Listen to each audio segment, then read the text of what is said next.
Hi friends, स्वागत है आपका अपने YouTube channel cricket talk with Sumit पे, जहां पर हम क्रिकेट के इन डेप्थ एनालिसिस करते हैं और अपनी एक व्यू पॉइंट रखते हैं जो भी गतिविधियां क्रिकेट फील्ड पर हो रही होती हैं या फिर क्रिकेट फील्ड के बाहर हो रही होती है। तो बहुत दिनों बाद इंडियन टीम की न्यूज आ रही है और टीम इंडिया कल दुबई पहुंच गई है।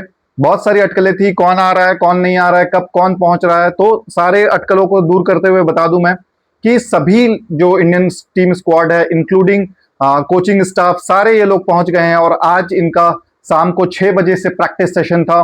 प्रैक्टिस अभी चल रही होगी, मोस्ट प्रोबेबली 10 बजे तक का इनका प्रैक्टिस सेशन है। और जो दुबई का जो वेदर बताया जा रहा है, इट्स ऑलरेडी मीन्स 43-44 डिग्रीज पे अभी दुबई के टेम्परेचर चल रही है, that too in this time.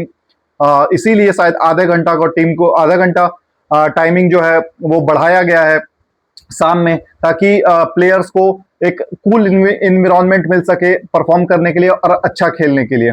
Team India यहाँ पर संजू सैमसन हो चाहे शुभमन गिल हो, ये लोग दिखे नहीं कहीं पे भी, लेकिन ये लोग पहुंच चुके हैं।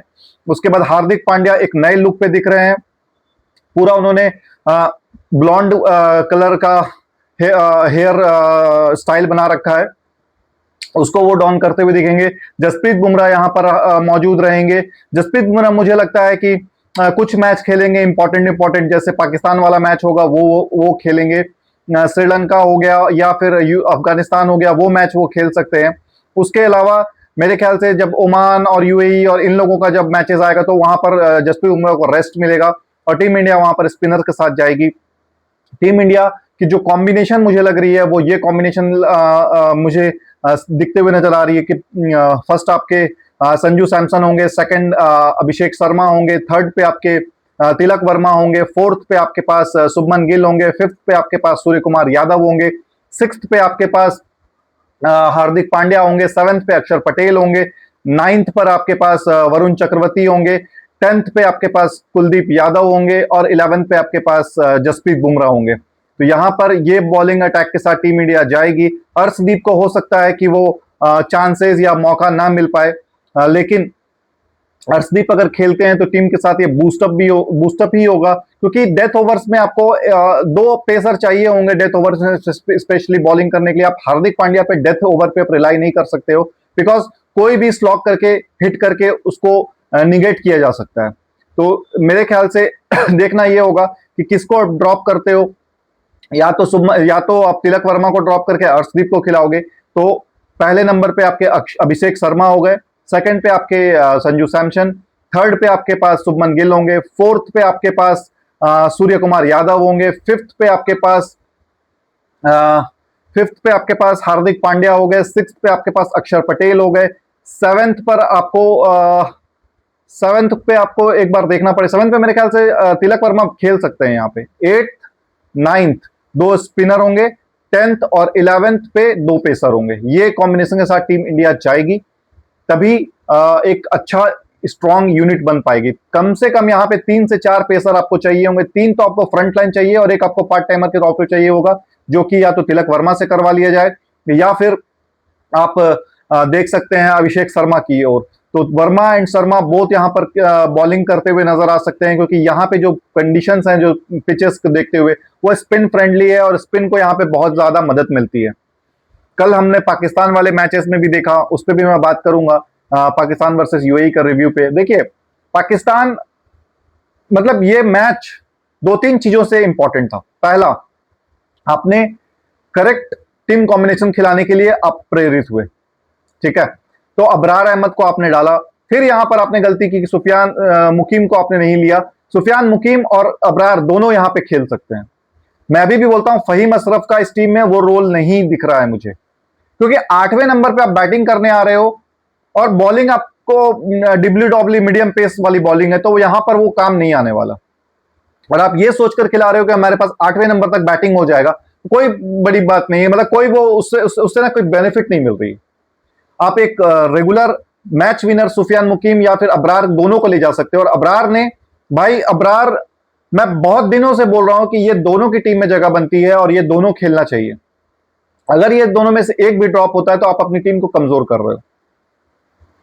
देखो कल वाले मैच में, यूएई वाले मैच में अबरार बॉलिंग कर रहा था और दूसरे ओर से सैम अयूब बॉलिंग कर रहा था, ठीक है। सैम अयूब को छक्के पड़ रहे थे, अबरार को नहीं मार पा रहे थे। तो क्वालिटी स्पिनर आपके पास होगा तो उसको मारना मुश्किल होगा।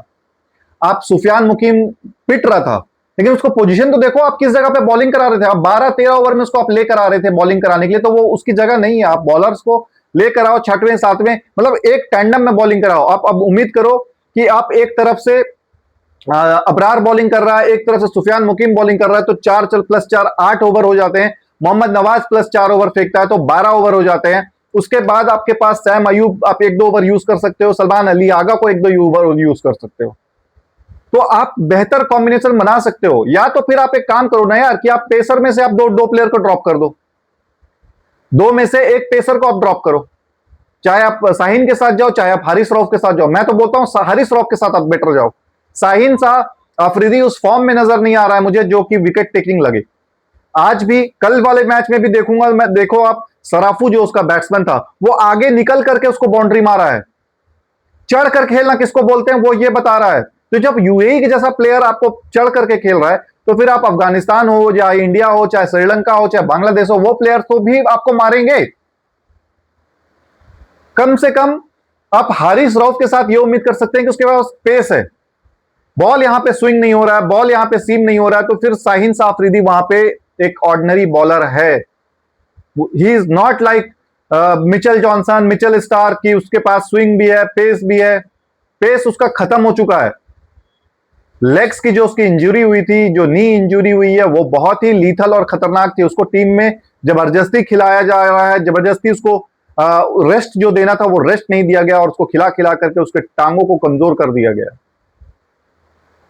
तो एटलीस्ट आप हारिस रऊफ के साथ जाएंगे तो वो वहां पर आपको पेस के साथ आएगा, भले पिट जाए वो, लेकिन आपको 4 ओवर आप हारिस रऊफ से करवा लो। शाहीन को आप बिठाओ, फहीम अशरफ के साथ अगर आपको जाना है तो फिर फहीम अशरफ को एज अ सेकंड बॉलर आप यूज करो, कि आप 2 ओवर हारिस से निकलवा लिए और 1 ओवर आपने फहीम अशरफ के साथ निकाला, 3 ओवर, फिर बाकी उसके बाद चौथे ओवर से आप स्पिनर को ले आए। मोहम्मद नवाज आपका पावर प्ले में बॉलिंग कर सकता है। तो इस तरीके से आप कॉम्बिनेशन बनाएंगे, छेड़ेंगे। अब मैं बात करता हूं मिस्टर रमीज राजा की। कल जो कमेंट्री में एक बायसनेस मुझे दिखा ना, रमीज राजा जब स्वरूफू जो उसका ओपनर है वो टीम में वापसी किया और कल अच्छा 50 भी मारा, वो लेग्स पे हिट किया उसने, लेग साइड पे, उसको ये कमेंट्री में बता रहे हैं भाई साहब कि परफेक्ट लपेटू। और भाई मोहम्मद रिजवान आपके लिए जो आपका कैप्टन है, वो इतने सालों से ये किए जा रहा है, आपके मुंह से एक बार भी चू नहीं निकला इसके विषय में, एक बार भी आपने ये शब्द यूज किया हो? दूसरे प्लेयर्स के लिए आप ये वर्ड यूज कर रहे हो। आपने ही क्रिकेट बर्बाद किया हुआ है पाकिस्तान में। जब आपको मौका मिला, जब आपको सब कुछ सही करने का था, तब आपने भी वही किया जो बाकी लोग कर रहे थे। क्लासिक पिचेस बना रहे हो आप ताकि आपको बाबर आजम के 70 सेंचुरीज नहीं देखने हैं क्या? तो आप क्लासिक पिचेस बना करके बाबर आजम का सेंचुरी दिखवाना चाहते हैं अपने क्राउड को, और किसको बेवकूफ बना रहे हैं ये? आपने रोड हाईवे टाइप का पिचेस बनाया है पाकिस्तान में, उसके बाद आप स्पिनर नहीं खिलाते हो। नहीं, हमारे तो पेसर खेलेंगे जी, हमारे पे तो, हम तो वर्ल्ड क्लास पेसर यूनिट है हमारे पास, खिला लो आप। ना तो आपका पेसर में आपके पास नसीम शाह बचा, और जो दोनों आपके बाबर आजम और रिजवान जो आपके great so called legendary batsman थे, वो दोनों भी अब आज के डेट में बाहर हो गए। कम से कम देख को तो बोलो यार। ठीक है, वो लेग में लपेट रहा है या लेग में शॉट खेल रहा है, फ्लिक कर रहा है, तो इसका यह मतलब नहीं हुआ कि आप उसको कुछ भी बोल दोगे। और पाकिस्तान की कल फिर से वही गलतियां, शुक्र मनाओ वो फकर जमान वहां पे खड़ा हो गया और 77 रन की पारी खेल दिया। 16 ओवर में आपके 100 रन थे, लास्ट 4 ओवर में कम से कम 65-66 रन जुड़े हैं, तब जाकर के आप 170 रन पे पहुंचे हो। और अब यूएई कमजोर टीम है, मिनोज है, उसके बावजूद वो आपके हलक तक आ जाती है 60-70-80 रन पे। वो 10 ओवर 11वें ओवर में वो 12वें ओवर में 80 रन पे थे, वो 1 विकेट या 2 विकेट के साथ। वहां से वो कोलैप्स आया बिकॉज ऑफ अबरार। अगर अबरार वहां पे नहीं होता तो ये मैच आप गंवा, अगर अब कल आप हारिस रऊफ को खिला लिए होते तो ये मैच आप डेफिनेटली हार रहे होते।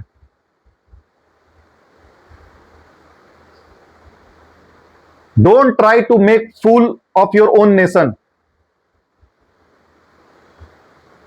कम से कम कुछ गट्स रखो यार अपने प्लेयर्स को। कैसे आप अपना सामना करते हो अपने क्राउड का, अपने मीडिया का, इस तरीके के परफॉर्मेंस के साथ। वो तो लास्ट विकेट की पार्टनरशिप 91 की लग गई, नहीं तो मैच तो आप दे बैठे थे। आप 140 145 पे आप, या मैक्सिमम जाते तो 150 तक जाते आप। उसमें से भी यूएई ऑल आउट नहीं हुई, 7 विकेट डाउन होकर के 138 140 तक गए वो। अभी भी समय है, अच्छा क्रिकेट खेलो, अच्छे से देखो, सीखो, समझो, मैच को फिनिश करो, एक अच्छा टारगेट सेट करो। बॉलर्स आपके पास नहीं है, हमारे पास तो वर्ल्ड क्लास बॉलर हैं जी। ये है वर्ल्ड क्लास बॉलर आपके। अगर अबरार नहीं होता तो ये मैच आप खत्म थे। 4 विकेट उसने लिए 4 ओवर में, 9 रन या 8 रन दे करके। और उनका जो मेन प्लेयर है आसिफ खान, वो चला नहीं, मोहम्मद वसीम चला नहीं, तब ये हाल है। वरना उनके प्लेयर्स अगर चल जाते, लालचंद राजपूत को आप कम मत आंको। लालचंद राजपूत बहुत सातिर और बहुत ही हाई लेवल का कोच है। उसको पता है कहां कहां से कैसे यूटिलाइज करना है। वो आपके हलक तक पहुंच गया है। यूएई को भी आप, अफगानिस्तान मतलब पाकिस्तान टीम मेरे को लगती है ना, वो वाहियात टीम है कि अगर उसके सामने अफगानिस्तान खेले तो वो उसके लेवल का प्लेयर बन जाते हैं। अगर उसके सामने यूएसए और यूएई खेले तो वो उसके लेवल के बन जाते हैं। बट ऑस्ट्रेलिया खेले तो वो उसके लेवल के नहीं पहुंचेंगे। इंडिया खेले तो उसके लेवल के नहीं पहुंचते हैं, फिर वो अपना लेवल गिराते रहते हैं। यार कब तक इस तरीके से परफॉर्मेंस आते रहेंगे, कब तक चलेगा इस तरीके से? क्रिकेट देखना मतलब आपके जो लेजेंड है सो कॉल्ड, वो तक शर्मिंदगी महसूस करते होंगे जब वो आप लोगों को इस तरीके से खेलते हुए देखते होंगे। तो आप कोच ले आते हो बाहर के, सिर्फ ये दिखाने के लिए या ये बताने के लिए कि हम तो अच्छे कोचेस को लेकर के आ रहे हैं, हम हायर अच्छे कोचेस कर रहे हैं, प्लेयर हमारे गड़बड़। गड़बड़ आपके मैनेजमेंट और गड़बड़ आपके सोच में है। इंसान सोच से बहुत कुछ बन सकता है। कल फिर वही देखा गया। देखो मोहम्मद हारिस, उसको समझ में ही नहीं आ रहा कि मेरा रोल प्ले क्या है। फिर से वो फ्लॉप रहा। साहिबजादा फरहान फ्लॉप रहा। आप फकर और साइम अयूब के साथ ओपनिंग पे जाएं। नंबर 3 पर आप मोहम्मद हारिस को खिलाएं, वो आपको ज्यादा बेटर रिजल्ट और ज्यादा बेटर आउटपुट दे सकता है।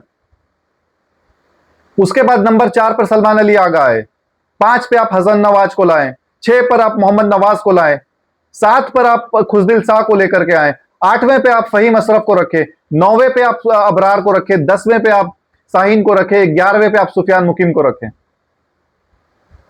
इस तरीके से आप कॉम्बिनेशन बना के चलोगे तो हो सकता है आप अच्छी टीमों को साथ कंपीट कर पाओ। और ये यूएई वाले हो गए, यूएई के जो हैदर बॉलर था, क्या खतरनाक बॉलिंग की है भाई उसने। उसने दिखाया कि ये पिचेस पे स्पिनर का बोलबाला होगा। लेफ्ट आर्मर जो था वो एक संदेश दे रहा है कि यूएई में आपको स्पिनर चाहिए होंगे, क्वालिटी स्पिनर। आप पार्ट टाइमर या डिबली डॉबली के साथ आप नहीं जा सकते, वो पिट जाएंगे। लेकिन अगर आपके पास क्वालिटी स्पिनर होंगे, वो रन भी रोकेंगे, विकेट भी लेंगे। और अगर आप 170 180 पहुंच जाते हो तो वो स्पिनर के अगेंस्ट में मारना बहुत मुश्किल होगा। फ्लूक में 1-2 लग भी जाएंगे, आप कंटिन्यूअस बेसिस पे नहीं मार सकते, क्योंकि वहां पे टेम्परेचर, ह्यूमिडिटी बहुत ज्यादा हाई है। 43 44 डिग्री टेम्परेचर चल रही है वहां पे। रात में कोल्ड होगा तो कितना होगा, 38 36 होगा। क्रैक्स आएंगे, खेलना मुश्किल होगा, डिहाइड्रेट होगी बॉडी।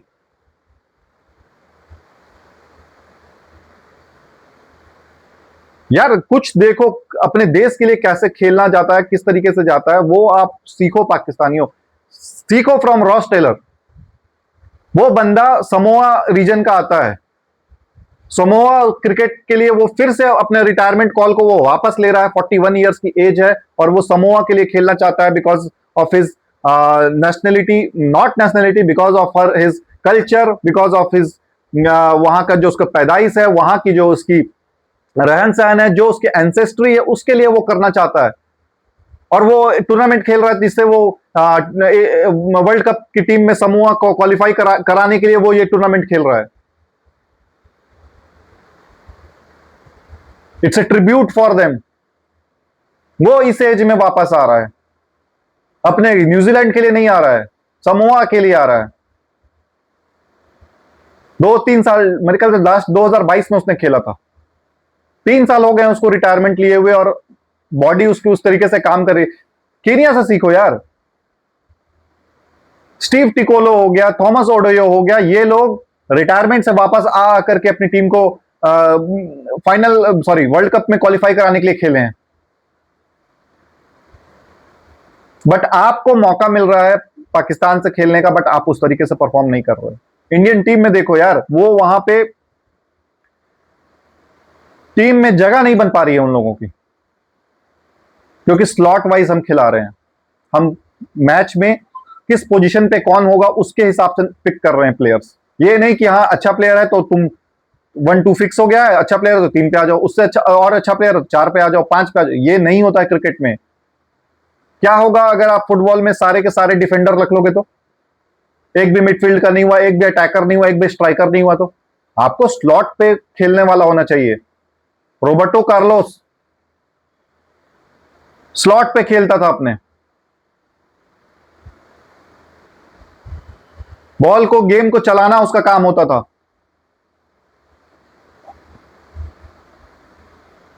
उस गेम में वो गोल कर दे बहुत अच्छी बात है, लेकिन उसका काम होता था कि स्ट्राइकर्स को बॉल पास कराना, उसको वहां तक बॉल पहुंचाना जिससे स्ट्राइकर को बॉल मिले और वो गोल कर पाए, क्योंकि वहां पर जब स्ट्राइकर मौजूद होगा तो गोल आसानी से किया जा सकता है। इसीलिए ना कि उनके गोल नंबर ज्यादा करवाने, इसलिए उसको उसको बॉल दे रहा है वो। अब हसन नवाज ओपनर था आपके न्यूजीलैंड में, उसने अच्छा काम किया, वो खेल रहा 5वें नंबर पे।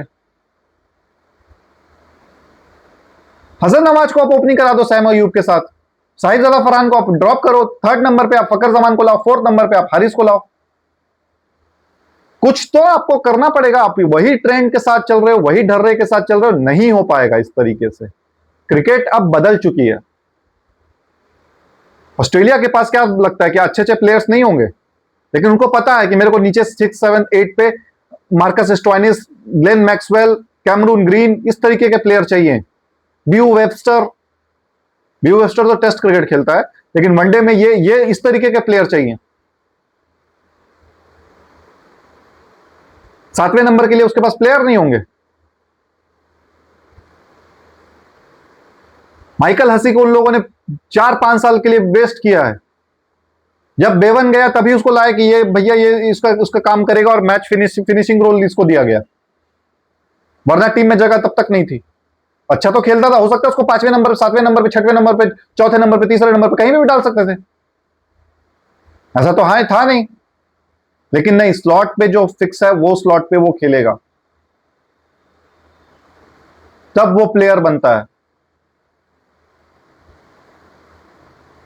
प्लेयर को बनाना इतना आसान नहीं होता है।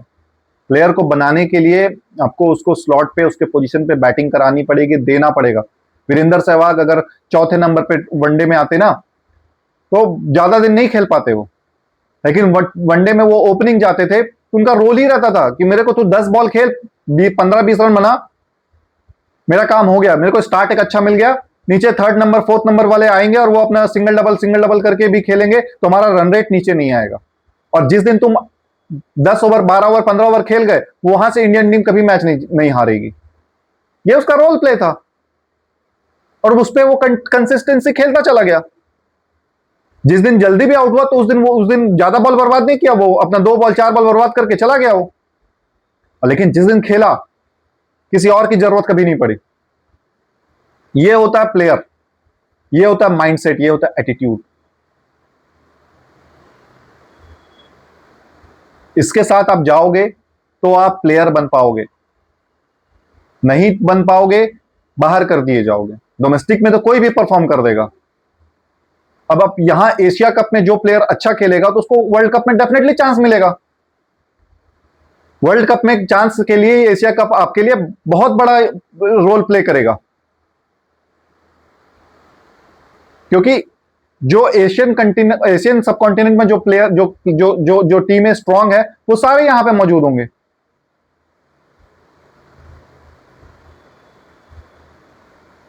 तो ये सारी चीजें सोचिए, समझिए, टीम एनालिसिस करिए और उसके बाद लीजिए। इंडियन टीम भी ये सब चीजें करती है,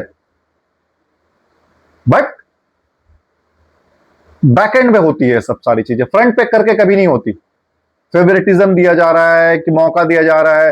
देखो, फेवरेट से आप टीम में आ जाओगे, लेकिन परफॉर्म करना पड़ेगा आपको, तब जाकर के आप कंसिस्टेंटली रह पाओगे। नहीं तो बहुत सारे प्लेयर्स आते हैं चले जाते हैं। सौरव गांगुली ने बहुत कोशिश किया कि लक्ष्मी रतन शुक्ला आ जाए, क्योंकि वो बंगाल से थे। दीप दास गुप्ता आ जाए, वो बंगाल से थे। जब तक खेले तब तक, जब तक परफॉर्म कर रहे थे तो खेले, उसके बाद जहां परफॉर्मेंस डाउन हो गए बाहर हो गए। विनोद कामली जब तक परफॉर्म किया, खेले, नहीं परफॉर्म किया, बाहर कर दिए गए। समीर दिगे, विजय दहिया, इन सबको मौका मिला है। परफॉर्म करोगे, रहोगे, चलोगे, और बाहर अगर परफॉर्म करते हो तो बहुत देर तक चलोगे आप। बाहर परफॉर्म कर दिया आपने तो आप बहुत दिनों तक खेलोगे, बहुत देर तक चलोगे। प्राइम एग्जांपल है वीवीएस लक्ष्मण का यार, 99 में जो उसने ऑस्ट्रेलिया में सब सेंचुरी मारी थी, आपके सिडनी क्रिकेट ग्राउंड पे, 3rd टेस्ट मैच में 169 उसने किया था। देखो, उसको कंटिन्यूस मौका मिला। 199 के बाद से 2001 तक जो वो इंडिया ऑस्ट्रेलिया की सीरीज नहीं हुई थी, वहां तक मेरे को नहीं लगता लक्ष्मण ने कभी भी उस तरीके का सेंचुरी या उस तरीके की इनिंग खेला हो या परफॉर्म किया हो। जब वो 2001 में जब उसने परफॉर्म किया तो लगा लोगों को ये फ्लूक था।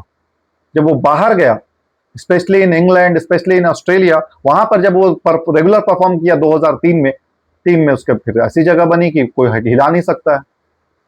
अगर वो 1-2 सीरीज खराब भी चले गए तब भी उसको नहीं निकाल सकते, क्योंकि वो बाहर परफॉर्म कर चुका है। जो बाहर परफॉर्म कर चुका है उसको आपको हटाना बहुत मुश्किल होता है, बहुत मुश्किल होता है। वरना जब भी आपको मौका, जब भी कोई और परफॉर्म नहीं करेगा, आपको तुरंत ले लिया जाएगा, because you are a performer at bigger stage outside India, जहां कंडीशन, जहां एनवायरमेंट आपके फेवरेबल नहीं है, आपके अनुकूल नहीं होती है। तो with that I am signing off. Let's meet tomorrow with a new episode, with a new news, with a new things. हम उस पर डिस्कस करेंगे। तब तक के लिए अपना ख्याल रखिए। मिलते हैं कल एक नए एपिसोड पे। जय हिंद, जय भारत, वंदे मातरम।